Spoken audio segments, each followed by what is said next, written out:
Have you ever had this happen? You were going to stop, honest, and then something happens. A smell, a song on the radio, a conversation, a certain time on the clock, a stressful moment at work, and suddenly, out of nowhere, the craving is back. And it's back hard, and you don't know why. What just happened isn't a sign that you're weak or that change is impossible. No, it's a trigger. And once you understand how triggers work, really understand it, you'll never be caught off guard the same way again. And my name is Ron Ovitt, and this is Habit Hacks. And this series is called Breaking Bad Habits. Let's get into it. Now, by the end of this video, you're going to understand three things. First, how habits actually form and why they run so automatically. Second, the three categories of triggers and how to spot each one. And then third, a two-step process for taking back control the moment a trigger fires. Now, this isn't theory. This is clinical framework that I've taught hundreds of people in counseling, in coaching, and my Habit Challenge program. So let's go. In my Habit Challenge program, I teach something called the habit formula. And it goes like this: trigger, behavior, reward. Say it again slowly, okay? Trigger, behavior, reward. Now that's the loop. That's the engine. And once your brain has run that loop enough, it automates it. It literally rewires itself to run the sequence less and less conscious involvement every time. Now, neuroscientists will tell you that the brain is constantly looking for ways to be more efficient. It turns repeated behaviors into habits so it can free up brain power. In general, that's brilliant. But when the habit being automated is that one you want to break, it feels like you're fighting your own brain. And guess what? You are. You see, the brain tries to conserve energy, and so it gets rid of some of those neurons, and it actually starts sending you on a pathway at the slightest cue. That's why it's so insidious. That's why it's so hard. And here's how the formula plays out in real life. Let's say you have a habit around sugary food, and it's 10:30 in the morning. You're at work. You've been staring at a spreadsheet for 2 hours, right? Someone walks into the break room and they leave a box of donuts on the counter. Now you smell it from your desk. Well, what happens? Something inside you feels urgent. It's pressing. And that's the striatum, that part of the brain that's been triggered, that's been primed, if you will. It starts sending dopamine, and that dopamine says, I gotta have it, I gotta have it. There's that sense of urgency. It's pressing, like you need to get up and you need to get a donut right now. That smell. Or maybe it's just knowing the donuts are there. That's the trigger. And you see, I've talked to people in counseling, and they'll tell me, I honestly was going to quit. And then all of a sudden I went by the bar that I used to go to, and man, the next thing I knew, I was drinking a beer. I don't know how it happened. That's how insidious it is sometimes. And you'll find yourself getting up, eating the donut. You see, there was a trigger. That's the behavior. Now, the surge of sugar, the momentary relief from boredom, the little hit of pleasure, that's the reward. So your brain logged all three of those the first time it happened, and the second, and the 30th, and now that loop runs almost by itself. And here's what's wild. The research shows that cravings actually begin before you're consciously aware of the trigger. The brain starts firing the habit sequence before the thinking part of your brain has even clocked what's happening. Which means by the time you're aware of the craving, you're already in motion. That's why trying to just not give in at the moment of the craving is so hard. You're fighting a sequence after it's already started. The real work happens before the craving peaks, and that starts with knowing the three trigger types. In the Habit Challenge, a book I wrote and a program, I teach that triggers live in three main categories. And once you know these, you'll start seeing them everywhere, in your own life and in the people around you. So what's number one? Number one is a time and place. Habits have specific times of day and specific locations where they are dramatically stronger.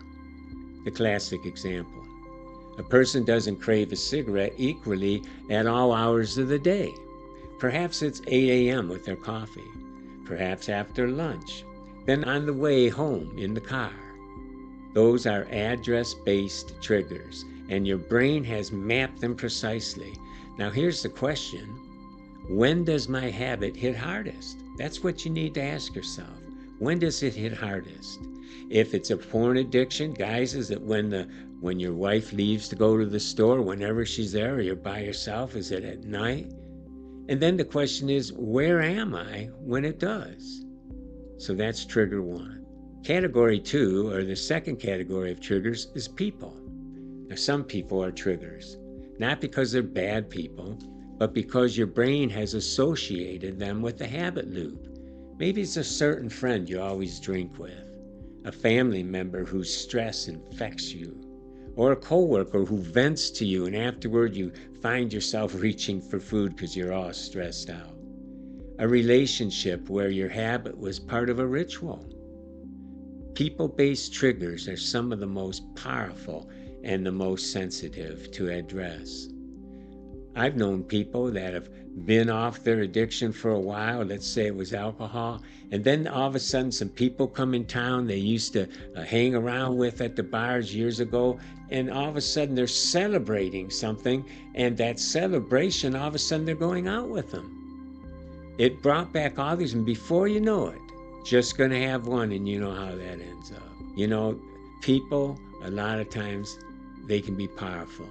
And sometimes the most sensitive, because what do you do, right? But you can't manage what you haven't named. Category three is an emotional state, our emotional state, and that's one of the most important. And we're going to go a little deeper in that in a later episode. But right now, I want to plant this seed. For most people with persistent bad habits, the deepest trigger isn't a place or a person, it's a feeling.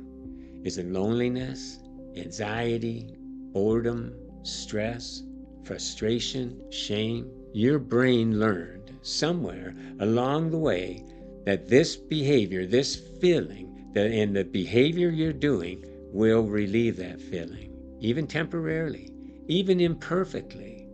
And so when the feeling shows up, the habit follows. The feeling is the doorbell.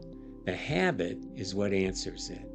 And until you understand what emotional state precedes your habits, you'll keep getting surprised with cravings that seem to come from nowhere. The secret is knowing that the trigger is a false alarm. Now I want you to give you a two-step process for the moment the trigger fires, because knowing that your trigger is only half of it.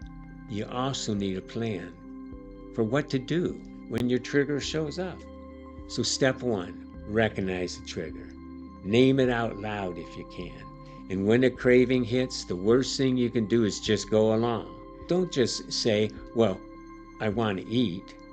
Say something more personal. Say, my trigger just fired and I'm standing in front of the donut box and I can feel the urge in my chest.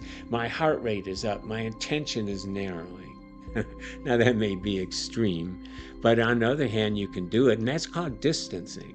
And so a lot of times when we teach distancing, it's good to use your name. Okay, Ronald, I'm feeling a craving coming on, and I can see the donuts, and I sure want it, but I know I'm not going to be, I don't want to put on the calories right now. And so that naming it, talking out loud, in fact, we have a saying, if you can name it, you can tame it. And naming what happens creates a tiny but critical gap between the trigger and the behavior. You see, a lot of that trigger comes from the emotional part of the brain. And so we emotionally take off, we emotionally start doing, and we never get to the prefrontal cortex, part of our brain that is more rational, that really is the executive center of our brain, and we never get there because we're off to the races. But if we can stop, if we can distance, that's what it means, distance ourselves between the impulse, we allow that few seconds, whatever it is, to get that prefrontal cortex back online where we can be that rational person. And in that gap, that's where your freedom lives. So that's step one, name it. Step two, change the meaning of the trigger. Now, here's a concept I love in the habit challenge material, the idea of a false alarm. When a strong craving hits, it can feel like an emergency, like you absolutely must respond. That's the nature of an alarm. I mean, you don't want an alarm that's not going to move you, right? I mean, can you imagine a fire alarm and it's over there and it's going, you're not even going to pay attention to it. But an alarm, it goes, and it gets your attention, right? And you feel like you got to do something. That's the power of an alarm. And so it is alarming, right? And you must respond, like something terrible will happen if you don't obey it. But here's the truth. It's a false alarm. If the smoke detector keeps going off and it goes, and there's no smoke, pretty soon you're going to go, what's wrong? And you're going to take it down and notice that the batteries wore out. It was a false alarm.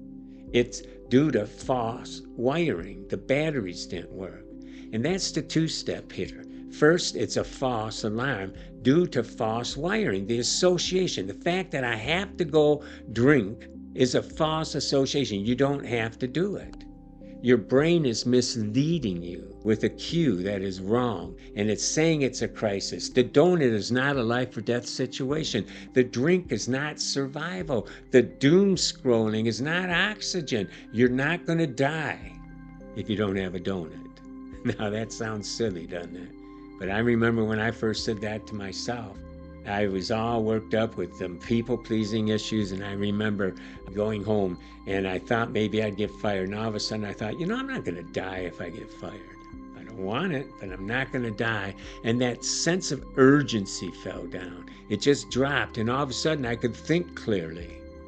And that's what we need to do sometimes. We need to name it, and then we need to realize what it really is. It's a false alarm. The urgency feels real, but the crisis isn't real.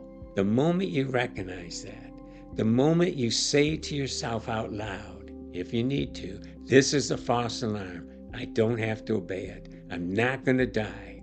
Something shifts. Now, it won't eliminate the craving immediately, but it takes the emergency out of it. And once the emergency is gone, you have time. And time is everything. Research shows that most cravings, if you don't feed them, they peak. And they pass within about 20 minutes. They have a crest, right? And it's like a wave. They rise like a wave. And if we can, for that 20 minutes, we can ride that wave. And then it dissipates. Now, your job isn't to fight the wave, or it's to ride it out. Name the trigger. Label it as a false alarm. Then redirect your attention for that 20 minutes. Probably won't even need all of it. That's the formula. So here's your assignment for this week. I call it trigger mapping, and it's one of the most powerful exercises in the Habit Challenge program. For the next 7 days, carry something to write on, and every time you feel an urge or a craving related to the habit you're working on, before you do anything else, stop and write down 3 things. 1, at what time is it and where am I? 2, who am I with? Or who did I just interact with? And 3, what am I feeling emotionally right now? Not physically, emotionally. 1 word is fine. Stressed, lonely, loser, bored, anxious, relieved. Whatever's true, I am sure that by day 7, you'll have a map. A real data-based picture of exactly when, where, and under what emotional conditions your habit fires. And a map changes everything, because you can't navigate terrain you can't see. So if this helped you today, subscribe. And don't miss more helpful videos. Go to the comments. I'd love to hear what one trigger you've identified in your own life. You'd be surprised how much clarity comes from just naming it.